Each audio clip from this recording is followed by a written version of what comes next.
One of the biggest lessons that I have learned on my entrepreneurial journey is that EQ is far more important than IQ. If you've never heard of EQ before, I definitely recommend looking into it because, yes, intelligence is important, skills are important, knowledge is important, understanding how to do things is very, very important. But ultimately, EQ and our emotional intelligence and how we deal with situations, how we respond versus react, how proactive we are when facing obstacles is going to be even more important.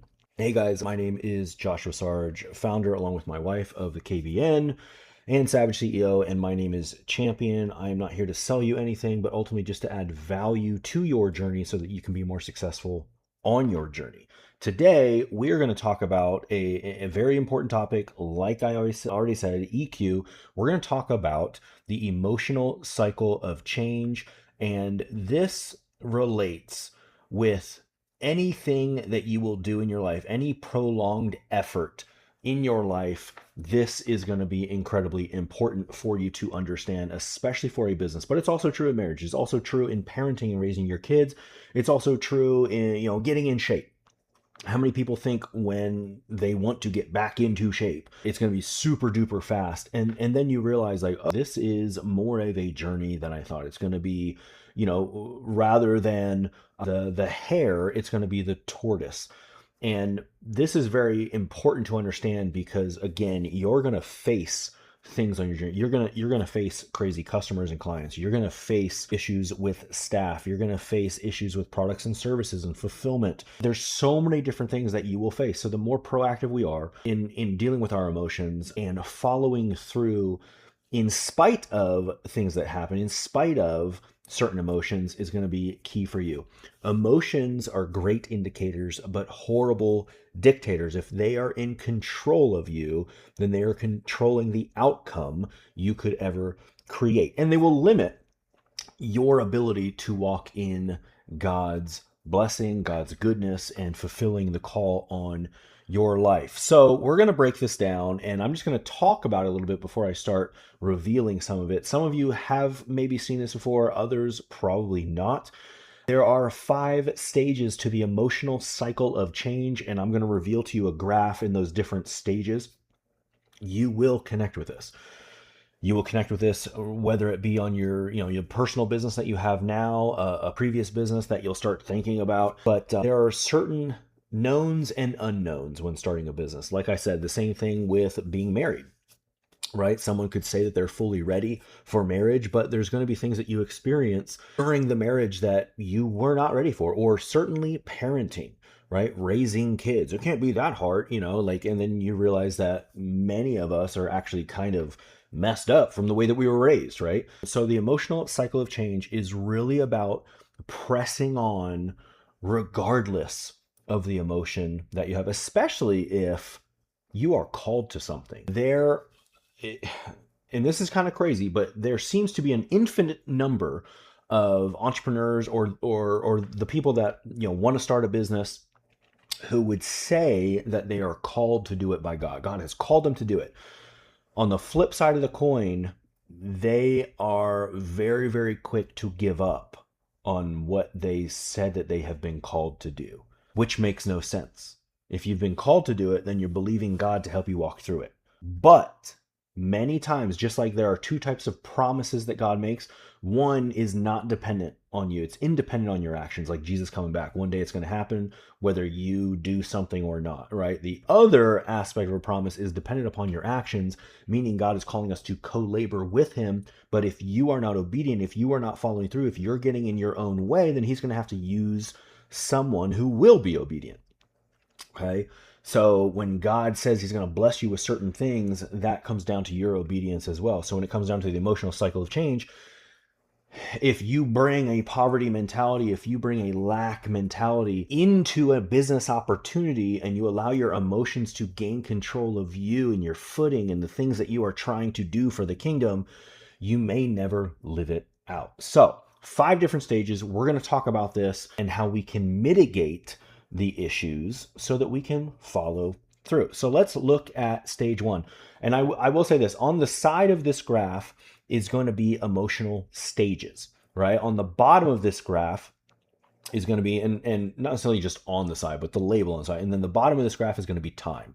So let's talk about this. Stage one.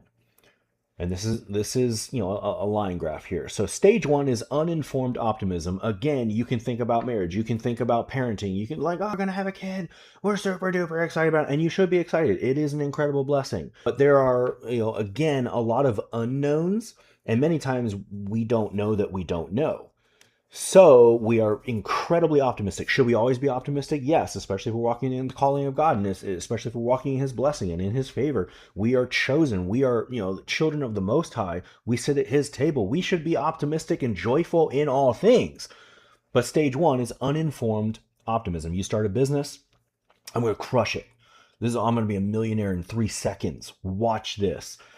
Uninformed optimism. You don't know what you don't know because you haven't done it, so how could you possibly know? Even hearing other people's stories, most of it's kind of like the teenager mentality. It's like, oh, okay, mom, okay, dad, like you don't know what I'm going through. You don't know, like, okay, so like we act like no one around us has been through what we're going through, so we're like, we just have this incredible optimism.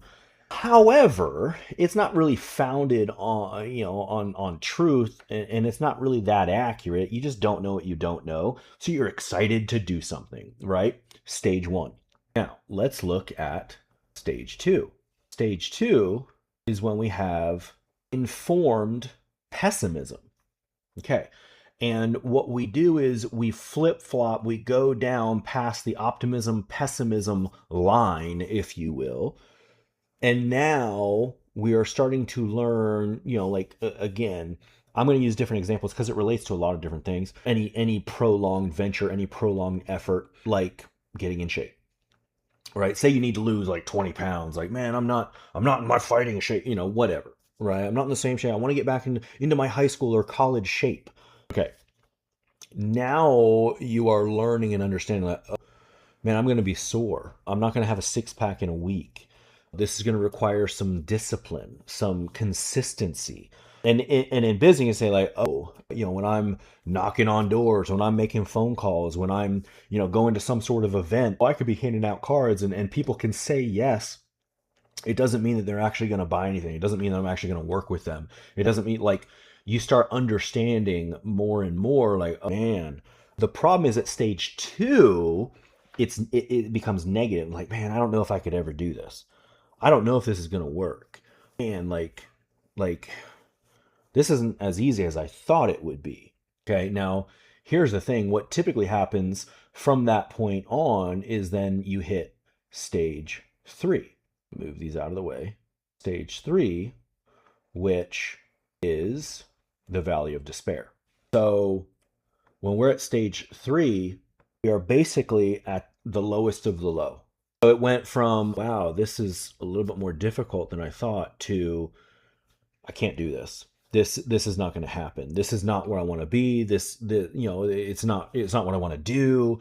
I'm not really called to this anymore. Like, maybe I was in a different season before. Maybe I misheard, or some people even throw out there like, well, God changed His mind.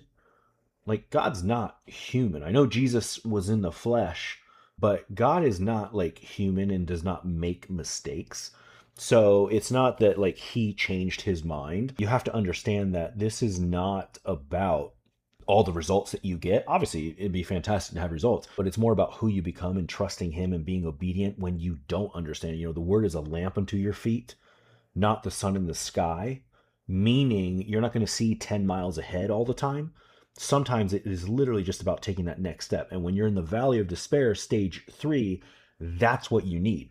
Blind obedience. That's faith. Okay. So here's the thing. What happens to a lot of people, and I've been guilty of this too in the past, where like you're trying, I'm going to try it out. Uninformed optimism, it's going to work. And then stage like, oh man, like this is going to take a little bit more effort than I thought. Moves into stage three, valley of despair. This is impossible. It's not going to happen. I quit. This is what happens, as you see it right here. Quit and repeat phases 1 through 3. If they say winning is a habit and so is losing, at the same time so is quitting, because in entrepreneurship you can't lose unless you quit. And this is the abundance mentality that we need to have. This is the growth mentality that we need to have, because a lot of people have a fixed mentality. If it doesn't work the way that I think it needs to work, then I'm just going to quit and move on. Like, well, here's the thing. You're building a habit around quitting and giving up, which means you're making it easier to quit and give up every single time rather than follow through. Because, hey, maybe you're not hearing from God, but if you are and you know you're called to something, how dare you give up? So we build a habit around giving up, and then we just continue to repeat stage one, stage two, stage three, stage one, stage two, stage three. And you go for the rest of your life, 40 years, 50 years, 60 years, 70 years, 80 years, in lack and frustration and bitterness. Because here's the thing, this journey is the same for everyone. You can look at it, from the standpoint of 1 year thing, a 10-year thing. You could look at it from the standpoint of a 1 month thing that you're starting. It doesn't really matter the length of time. It's just understanding the mentality around this and controlling your emotions, being consistent through it all regardless, because that is real EQ. Getting back to baseline as quickly as possible so that you can execute regardless of what is happening. That is EQ. Getting back to baseline as quickly as possible so you can execute regardless of what is occurring. Stage 3, the valley of despair. Worst of the worst, low of the low, bottom of the barrel. Get anywhere? Like, no, because that is the bottom. Okay. So from there, if we press on, we get to stage 4, which is informed optimism. So life is very difficult. Now, I do think we need stability from the standpoint of, obviously highs are great, celebration is great, but in general, the more stable we are, the more successful we can be. So lower highs and higher lows. More, just consistently optimistic, but not over the top crazy, because in business, as soon as you celebrate, something else is happening that you need to be ready for. Right? I'm not saying something else is going bad. Like, no. I'm not being negative. I'm just saying, like, you need to go for the next thing. There's a quote from Dean Smith, who was the basketball coach of the North Carolina Tar Heels back in the day, back when Michael Jordan played there, and after that for a bit as well. But there was a time where a guy was celebrating for dunking the basketball, right? Like, he was like super pumped, super fired up, he dunked the basketball. And this is just like, classy old school behavior. Dean Smith said, act like you've done it before. That's how I feel we should be in business. Yes, celebrate things that are important, celebrate milestones, but at the same time, have some class and act like you've done it before. Don't act like it's your first time. So stage 4 is informed optimism. When we come through the valley of despair, now we are optimistic again. You're like, you know what? I do have what it takes. I can do this. I can make this happen. Here's the key. You have to fight through stage 3 to come out the other side. A Willy Wonka thing where people are like, how do we get out of here? Let's go back. And he's like, well, you got to press on to go back. You got to press on, walk in all the fruit that God has for you. To get to the promised land, to conquer in the promised land, you have to walk through. Stage 4, informed optimism. Now you know, and you're excited, you're optimistic because of what you know. Before, the optimism we had was uninformed. We just didn't know, so it was like just blind optimism. And that only carries you so far in business and in your emotions. Okay? And we keep pressing on. Stage 5, which is success and fulfillment. Where we all want to be, but most of us want to avoid the valley of despair to get there. The truth is, most of the time, that is impossible. For you, I don't know where you're at in business. I don't even know what type of business you have. I don't know, sometimes there are people that watch my stuff that don't really even have a business. Either way, understand this going in. Because, like I said, many times it is us stopping us, and our emotions are horrible dictators. And when you put them in charge, you will not live up to the promise God has for you, and you will not walk in the true fulfillment of the calling in your life because your emotions are controlling you. And many times it's just immaturity in for ourselves that, hey, yeah, you can, and whatever the excuse is, whether it's valid or not, that's the thing. It may be true. That's the way I was raised. Like, hey, maybe that's true, but how does that help you now? Like, excuses don't help you fix the problem. It helps you avoid a solution. This is all on you. Jesus is coming to save you, but many times people say there's no one coming to save you. Your finances, if you want to move forward, if you want to grow your business, scale your business from 6 to 7, 8 figure, like you need to understand this because, like I said, the more stable you can become, the faster you can get back to baseline, the more successful you will be. Put in the comments if this made sense to you, if you can relate to this, anything that stands out, questions, anything at all, put them in the comments. Let me know because this is imperative to understand on your entrepreneurial journey. Most of us are taking ourselves